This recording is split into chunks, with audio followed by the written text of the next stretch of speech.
The gentleman from Ohio, Mr. Gibbs, is recognized for 5 minutes. Thank you, Madam Chair. You know, I'm really amazed how the other side of the aisle keeps going after the gun manufacturers and the guns, like the guns have brains. It just amazes me. I look what happens in Chicago every weekend around our cities where we have murders and shootings, and that it's. And Ms. Okar, would you concur that the people that are committing these crimes in Chicago and elsewhere are criminals? They're illegal guns ownership. Is that the typical? Is that why some of your people that you've trained want to get arms to defend themselves because they're fearful of that, or those type of people? That's the shootings in Chicago and elsewhere.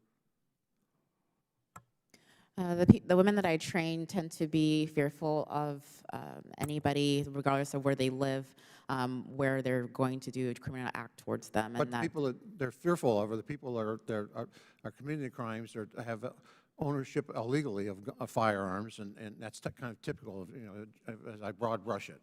That's kind of typical, right? Yeah, so whether it's illegal or legally, the fact of the matter is that they're doing something illegal. So the real answer here is let's prosecute these people and lock them up.